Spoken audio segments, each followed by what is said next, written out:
Hello everyone, this is Emily with the Graphics Fairy. Today we thought we'd take you behind the scenes so that you can see how we create some of the different images that we offer you on the sites. We have a long list of different types of images that we're constantly looking for. So when we came across this 1903 calendar in a friend's collection, it was actually her grandmother's, we decided that we definitely wanted to use it in one of our bundles. Here's a couple close-up shots of the images in the calendar. The first step is to make sure that the image is okay to scan. This is usually a visual check, and we're just looking to make sure that the quality of the printing is okay and that the image isn't too damaged or too fragile to go through the scanning process. Next comes the scanning process. I had to scan this large calendar in 5 different parts, and they will all be pieced together digitally. I also ripped the calendar, and this sometimes happens when we're dealing with delicate paper. And as I unrolled the calendar, I actually ripped it. These are the different scans that I was able to get of the image. Next, we plan out the edits. So normally I do this mentally, or I'll write it down on a piece of paper so I don't forget the edits that I want to make. But here I'm using a pen on the screen to show you the types of things and considerations that I'm making. So I'm looking for obvious rips, I'm looking for strange textures or spots on faces, printing errors. And this can be pretty difficult because we always want to keep a balance. We want to maintain the original character of the image because it is an antique, but we do want to correct any of the major issues that we see. Next is the repair process. In the next few sections, I've really sped this process up, but I wanted to show you some of the different things that we're working with. So first here, I'm repairing some of the dots in the texture on the baby's face, as well as a rip around his chin area. I'm using the healing brush tool and the clone tool, and I'm constantly zooming in and out to check and see how the textures look from a distance.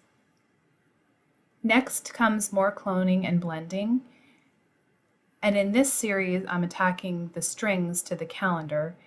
These are easy repairs that can be made where pixels can be taken from a close-by area and cloned and replaced over the strings to remove them.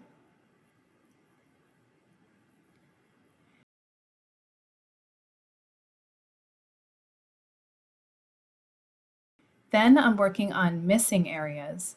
This was the most challenging part of this particular image, and I actually spent a few hours doing the entire series of edits on this particular image. This was really challenging because there wasn't a lot to work with.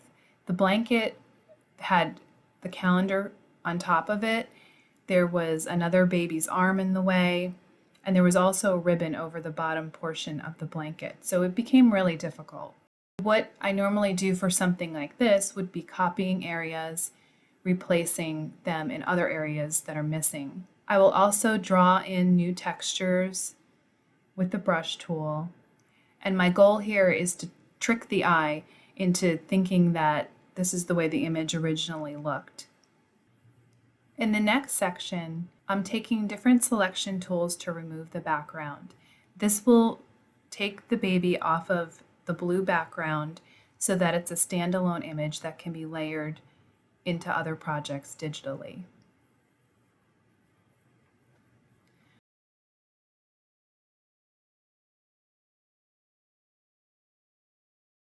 Once the background's removed, I'll look for any color or level adjustments. A lot of these antique images have an orange tint to them, so here I am correcting that tint and brightening the image. Here is a quick comparison of sort of where we've come with this image. On the left-hand side was the original scan. In the middle are the major corrections that were made where the blanket was cloned and a lot of the damage was removed. And then on the right-hand side is the final with the background removed. And one more time, here's the original document, the large calendar from 1903. And here's the series of images that we were able to make from that original source into a bundle. Once we have the images, we'll work on the rest of the items for the kit, like the brush set and the printables that we offer.